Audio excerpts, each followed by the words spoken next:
Tua time is over. Getting into it here today on Locked On Dolphins.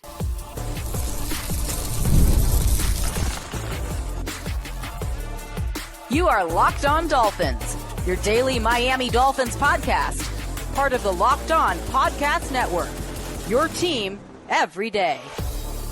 All right, Miami. Welcome to another episode of Locked On Dolphins. It is your team every day here on the Locked On Network. I'm your host, Kyle Krabs, a lifelong Miami Dolphins fan, host of Locked On Dolphins, co-host of Locked On NFL Scouting, author of Touchdown Miami on Substack, NFL staff writer for A to Z Sports. I want to give a special welcome and shout out to our everydayers because it is your team every day. We don't just say, we live it. Here on the Locked On Network, a special thank you to everyone who has helped make the Locked On Podcast Network the #1 sports podcast network in the world. Today's episode of Locked On Dolphins is brought to you by FanDuel. If you want to be right in the middle of the action this season, visit FanDuel.com, place your NFL live bets all season long. One thing I don't know a whole lot of anybody would have had on their bets for the bingo card for the Dolphins this season is that Tua Tagovailoa would not start games this season because of benching. And that is where we live. That is the world in which we live in. Mike McDaniel is going to talk. I'm recording around 12:30. Mike's going to talk in a few hours, and then we'll get some player availabilities. And the news dropped early this morning. The team has released a veteran player, Matthew Judon. We'll talk about that at the end of the show. But they're also making a quarterback change one day after Mike McDaniel kind of opened Pandora's box and said the quarterback play was not good enough. Everything is on the table. Quinn Ewers, 7th-round rookie out of Texas, will start for the Dolphins against the Bengals at home in Week 16. And man, there's a lot of layers here. This is one of those storylines for me that you sit down and you think about the implications for Tua. You think about the implications for the team. You think about the implications for the salary cap. You think about the implications for Quinn. You think about the implications for Mike McDaniel. You think about the implications for the rest of the roster. There's so much here to process that, like, I took a little bit of time. I did some writing on the subject. I did my crossover Thursday for tomorrow with James Rapino, Locked On Bengals. It's a great conversation. And I kind of sat down. It's like, okay, I got to do Locked On Dolphins. Dolphins pulled the plug on Tua Tagovailoa as the starting quarterback of the team. And my reaction from the moment Mike McDaniel said yesterday, all options are on the table, quarterback play is not good enough. From that moment, I thought, I don't know that you can come back from that. So then sure enough, they make a change. They formally make a change. And now I'm finding myself thinking, I don't know how you come back from this decision for 2026, regardless of who is here. So if you think about the hierarchy and the pillars of the Dolphins organizationally, from a football operations standpoint, you got a general manager, you got a head coach, you got a quarterback. Right? Those are the three identifying faces of a team. I think what this move does, it does a lot of things. But what I think it guarantees practically is that at least 2 out of the 3 pillars will be replaced this offseason. Whether that's Mike McDaniel is back and 2 is gone and they take their bad medicine and obviously there's a new GM. Maybe all 3 are gone. Maybe Mike is gone and 2 is gone too and Chris Greer's already gone. Or maybe Mike admits this decision and going to Ewers, who is his choice. If it goes very badly, does that reflect poorly enough on Mike McDaniel where they make the Mike McDaniel change and then whoever they bring in from a GM and coach perspective looks at it and says, look, with what we're paying Tua, we'll just bring him back. We weren't a part of the fractured relationship that happened with Tua getting benched by the Dolphins at the end of 2025. I think at least 2 of the 3 now with this move are assured to be out. Because how, in God's name, do you take Mike McDaniel and the Dolphins go 2-1 over the final 3 games, right? And now they're 8-9. They have the same record as last year. And they say, oh, we did some nice things. We think we're going to put some new quarterback competition in. But Tua, you know the offense. You're going to stay. We're going to bring you back. We're going to pay you your $54 million.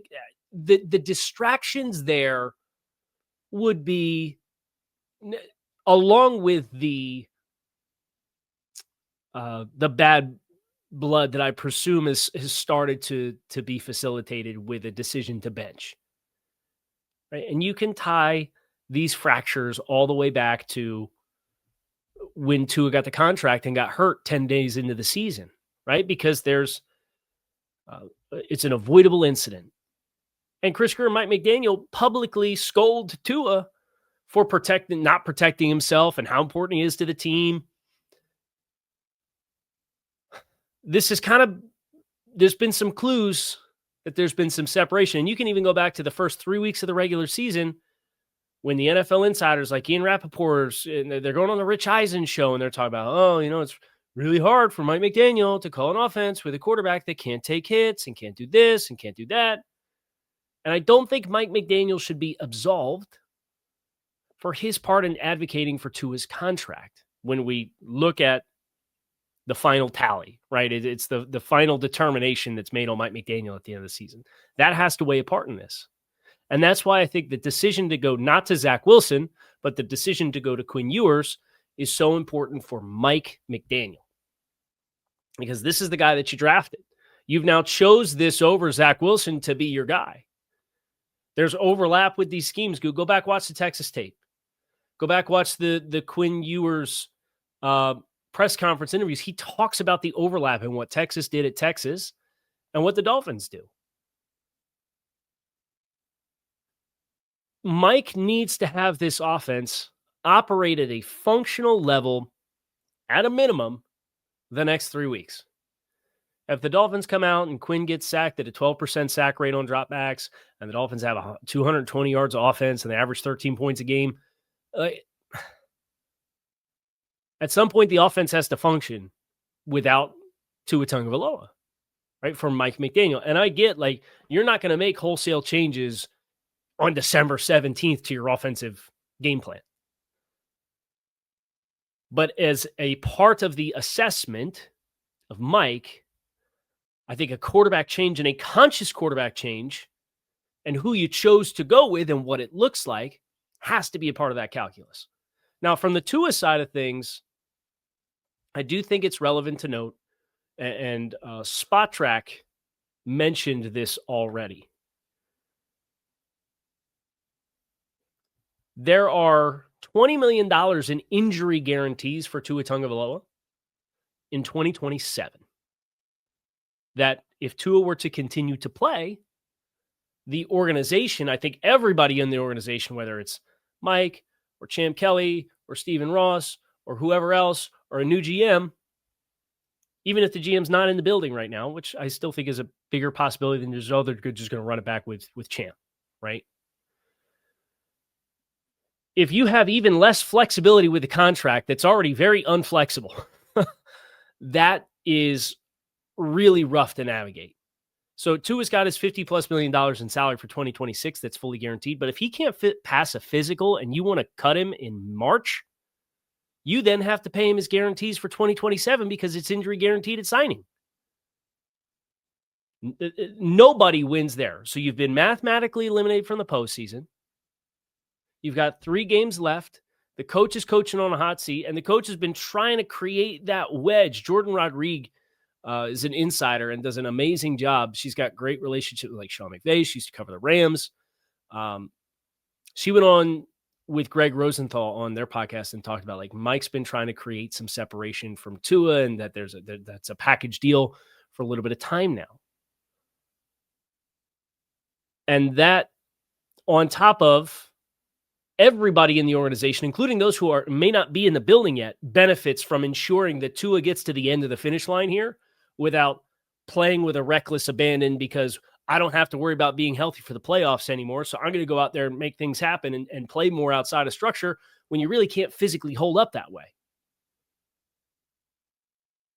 At the risk of an additional $20 million, if the GM comes in and decides, I do want to take my bad medicine and we're going to get him off the team. There's a lot of layers here, but everybody organizationally, whether they're here or not here yet, benefits, in my opinion, from ensuring that Tua does not continue to play if it's a possibility that you're going to move on from Tua. Right? It's I've got another thought on it. We're going to get after it after the break, so make sure you guys stick with us. Ever feel like money just disappears out of your account every month? It happens fast. A few subscriptions there, an impulse buy here. Suddenly the numbers in your bank account don't match the numbers in your head. Rocket Money helps you get clarity, track every dollar, and stay in control of your finances, because managing your money shouldn't feel like a second job. Rocket Money does the heavy lifting for you so you could save more and stress less. Rocket Money finds subscriptions you forgot you were paying for and helps you clean them up quickly. You can see all your spending on one dashboard that makes it easy to understand where your money is going. And I love how Rocket Money helps automatically build budgets based on past spending and helps you keep track without overthinking what you spend. Take control of your finances. Cancel your unwanted subscriptions with Rocket Money. Go to rocketmoney.com/lockedon today. That's rocketmoney.com/lockedon. rocketmoney.com/lockedon. I kind of liken this to the actions that you take or don't take at the trade deadline, right? You're kind of at a point where once your playoff aspirations have been axed, what do you want to leave to chance versus what do you actionably have to move on in order to finalize and set in stone what you do and don't have to work with for this upcoming offseason. So Jalen Phillips is an expiring contract. Therefore, you trade Jalen Phillips because you're surely not going to use the franchise tag on him, and you get what you can at the trade deadline, and it's you buy up the price, buy down the price a little bit so you get a better draft pick. For Tua, we've reached that point of no return in the season, and now you can evaluate your young players. Mike gets a chance to open up new levels of his offense that he's been telling people through the insider game, or his folks have been telling people through the insider game for a while now that it's a problem for him to not be able to have it. And you ensure, no matter what, nothing happens that would endanger what sunk cost you already have established to transition away from Tua while you figure out the rest. So now you got 3 weeks for more young guys to play. You got potentially 3 starts for Quinn Ewers. You got 3 starts for Mike McDaniel to show that his offense can take new form from a passing game. And I'm really intrigued. Now, I would have been intrigued by either guy as the guy that you put in, but I'm intrigued by Ewers because of familiarity with the flow and the rhythm of the offense. Do I have super high expectations for Quinn Ewers? No, not particularly. And he's a guy, you go back to Texas, has had some of the same durability questions, not head injury questions, but durability questions Quinn's had him at Texas. So, I'm fascinated. And as a fan of the Dolphins, you're going to roll Quinn out there. I'm going to want to see the best version of Quinn Ewers that we could possibly see. Right? And I want to see it be the best version of the Mike McDaniel offense. I don't know what to expect, but I get why everybody organizationally, regardless of whether you are Mike and want to win, or whether you're Champ Kelly and you want to be the GM, or whether you're Stephen Ross and you want to not write an extra $20 million in injury guaranteed checks if you try to move on from Tua and he gets hurt, everybody should be on the same page if you don't see Tua as the answer long-term. And I think this season's made that apparent based on his regression. And what the exit ramps and roads and paths and options and buying down salary to trade him or potentially cutting him or whatever. I can't imagine we're going to wish cast and manifest Tua's going to retire and walk away from $50 million in fully guaranteed money because he didn't play well this year and didn't live up to the contract, and he already got the signing bonus and the first 2 years of compensation. I don't think it's particularly realistic to expect Tua to retire and walk away from $50 plus million next year. The Dolphins are going to pay it. It would be the ultimate mercy for Tua to let you off the hook and do that from a team perspective. But why would Tua do that? He just went through a season and was able to stay healthy. He probably thinks he can play better than what he's been asked to play here because they've kind of drilled this protect yourself, stay within the structure of the play to a degree that you don't give yourself a lot of chances to shine in ways that Tua instinctively, going back to Alabama, and physically he's not the same, has been able to show. So if you're hoping that, Tua's going to hang him up and bail us out, I can't see it. I've been wrong before. I'll be wrong again. When your job is to have opinions on everything around the team, you're going to have plenty of both, right? I just can't realistically see that as an option for Miami. Now with Ewers and him getting his crack, it's worth acknowledging that he was the backup to the starter in week 7 against the Browns. That was the only time this season that he was the second string quarterback. They kind of drummed up, though. There's a quarterback competition, mix it up as in the backup, and Quinn comes in and plays a little bit of garbage time against the Browns, which was a really rough draw for a team that hadn't really found their run game the way that they have the last 2 months. At that point in time, against that defense on the road and a negative game script, that's a tough place to come in and kind of play mop-up duty. So I'm not going to put too much stock, good or bad, into what we saw from Quinn against Cleveland. The preseason games, I think what you saw was the rhythm for Quinn was where he was more comfortable than Zach, where Zach, it was still kind of second nature to have that rhythm to how you play. What the Dolphins are able to get from a decision-making standpoint, who knows, right? You got a great draw on defense this week with the Cincinnati Bengals. I mean, just to talk about the Bengals and their defense a little bit this year, they had an inspired effort against the Ravens 3 weeks ago when they had 5 turnovers on Thanksgiving because Baltimore couldn't hold the football and they fumbled the ball a whole bunch. But you go through points scored this season. Ravens scored 24, Bills scored 39, Ravens scored 14, Patriots scored 26, Steelers scored 34, Bears score 47, Jets score 39, Steelers score 31, Packers score 37 or 27, the Lions score 37, the Broncos score 28, the Vikings score 48, the Jaguars score 27. They have 2 games this season, the Bengals do defensively, in which they have given up less than 24 points. Week 1 to the Browns and week 13 on Thanksgiving when Joe Burrow came back and they got 5 turnovers on defense. Rushing yards allowed for Cincinnati's defense in games this season. 283 to the Bears, 254 to the Jets, 189 to the Ravens, 186 to the Broncos, 183 to the Bills, 169 to the Vikings, 153 to the Packers, 147 to the Steelers, 139 to Jacksonville. I mean, they have 2 games this season in which they've given up less than 110 rushing yards. 31st in the league in third down defense, 26th in the league on red zone touchdown percentage. They're dead last in the league in scoring defense. They're like 31 points per game. This is a great, you're at home, dead last in yards.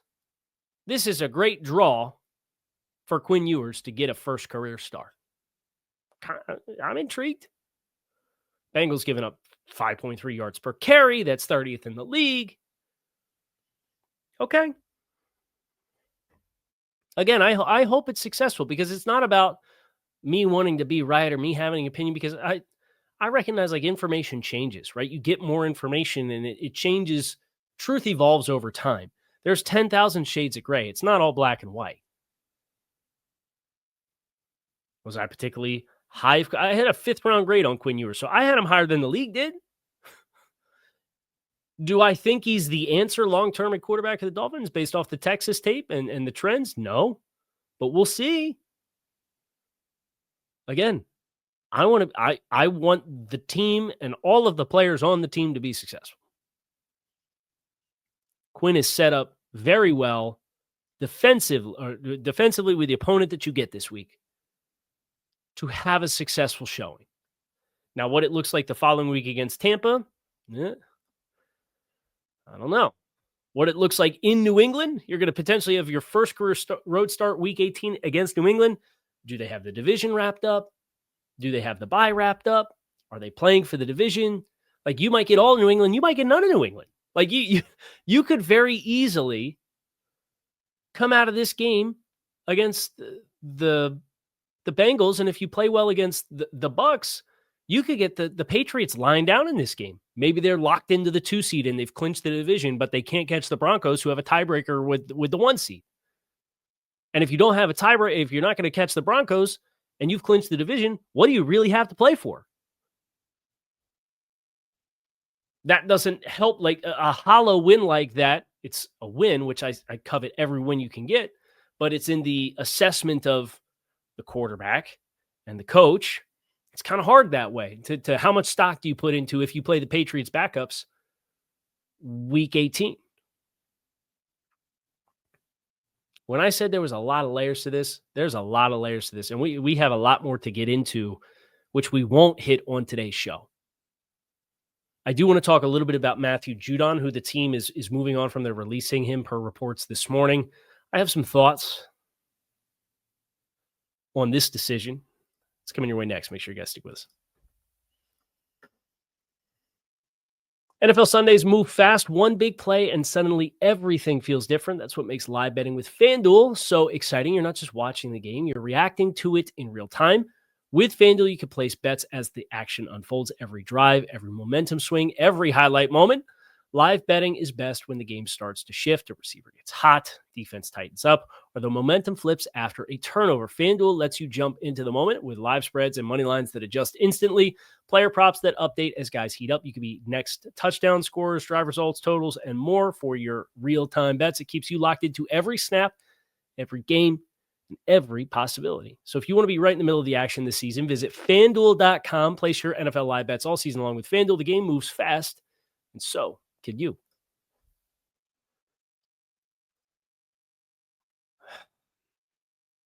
Dolphins release Matthew Judon, to which I say, good. Because I watched the tape. I watched Matthew Judon get absolutely whitewashed off the line of scrimmage by Darnell Washington on that Jonnu Smith touchdown run against the Steelers. I watched Jonnu Smith try to play the edge earlier this season in some of these games and get absolutely smoked out on the edge. I watched Matthew Judon in 350 snaps defensively this season, logged 10 pressures and 1 tackle for loss with no sacks. I came in supposed to be the 4th edge rusher out of the group with no juice, no rundown discipline. It was as disappointing of a free agent signing as the Dolphins have had on this side of James Daniels. This was not just a matter of, oh, the Dolphins did a nice thing for Matthew Judon and released him so he could go play for a contender in the late season push. No, that has nothing to do with it. What it does have to do with is if we did not get a quarterback benching, my content planning for this week was going to be around players I would not want to see play an additional single snap this season. And you know whose name was number 1 on the list based off the performance on the field and the tape? Matthew Judon. So I say happy trails. I'll always like Matthew Judon as a player for what he was at Grand Valley State and a 5th-round pick in Baltimore and how he's evolved and the successes that he's had. At his peak, he's a great player. You did not get peak Matthew Judon, and you didn't get close to peak Matthew Judon. Supremely disappointed with what that experience has been like for the Dolphins this year.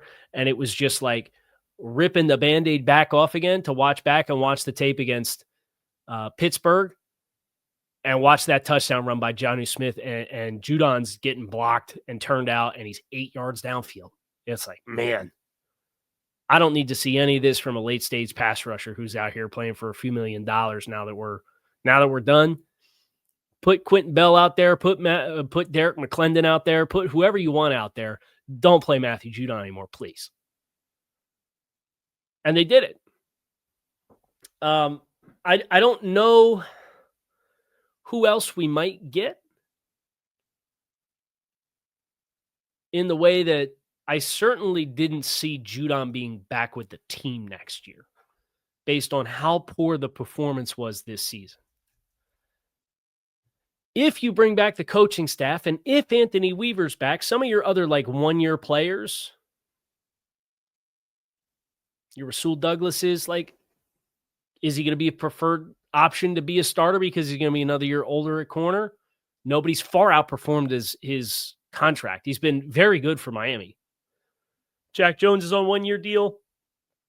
I would be interested in bringing back Jack Jones. Again, maybe not as a preferred option as a starter, but like to bring him back and have him under contract. I'd be interested. Other 1-year guys, the safeties get complicated now because Minkah Fitzpatrick's banged up. So you're going to play more Jason Marshall, in which case, hey, like maybe you have the conversation about Davis or Melifonwu. Probably not. Who else do you have that's on a 1-year deal? That's a late stage or mid-career veteran. Bradley Chubb's under contract. They'll make their decision there after the season. Chop Robinson's on a rookie deal. Zach Sealer just signed an extension. Grant, Phillips, Jordan Brooks is under contract next year. Like there's no other like really apparent players that's like, hey, you've been very underwhelming. Hey, you're on a 1-year deal. Hey, we don't need you to play. At least on the defensive side of the ball. So in the next couple days, we obviously have the crossover Thursday tomorrow with Locked On Bengals. Friday, plan on talking some more about this Tua situation, exit ramps. I kind of got into some of this stuff over on Touchdown Miami earlier this season, but we're going to get into it here on our show now that we are living in the reality of he's been benched in favor of a 7th-round rookie in Quinn Ewers with the coach coaching for his job. It's as big of an indictment as you could draw up.